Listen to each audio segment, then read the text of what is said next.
Bressan, em primeira discussão. Encerrada a primeira discussão.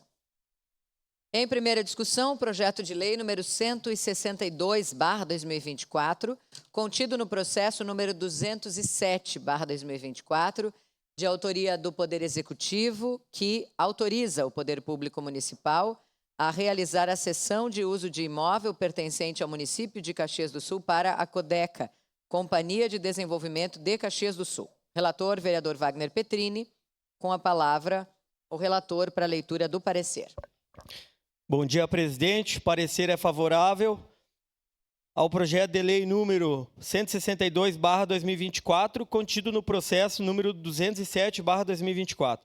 Recebe essa Comissão de Desenvolvimento Urbano, Transporte e Habitação para análise e emissão de parecer ao projeto de lei acima descrito, de autoria do Poder Executivo, que autoriza o Poder Público Municipal a realizar a cessão de uso de imóvel pertencente ao município de Caxias do Sul para a Codeca, Companhia de Desenvolvimento de Caxias do Sul. A cessão do imóvel em questão é necessária para viabilizar o funcionamento provisório da usina de asfalto, permitindo que a cidade atenda às suas demandas de pavimentação, em especial aquelas resultantes dos danos causados pelas condições climáticas. O projeto de lei está amparado na legislação vigente, especialmente na Lei Federal número 14.133 de 21, a nova Lei de Licitações e Contratos Administrativos, e na Lei Municipal número 5.285 de 99, que dispõe sobre a cessão de uso de bens públicos. O contrato de cessão está firmado por um período inicial de 20 anos, prorrogável por igual período, e poderá ser revogado a qualquer momento, desde que o interesse público assim o justifique, mediante aviso prévio de 180 dias. Ressalta-se ainda que o cessionário deverá responsabilizar-se pela guarda, manutenção e preservação das benfeitorias, com a incorporação de eventuais melhorias ao patrimônio público ao final do contrato.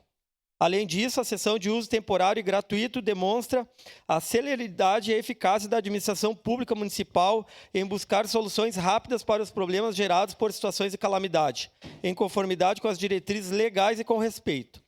Baixada a Comissão de Constituição, Justiça e Legislação, a mesma manifestou-se favoravelmente a este projeto.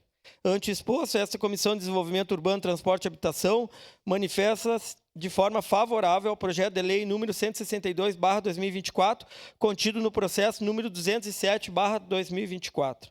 Caxias do Sul, 23 de setembro de 2024, 149 anos da colonização e 134 da emancipação política.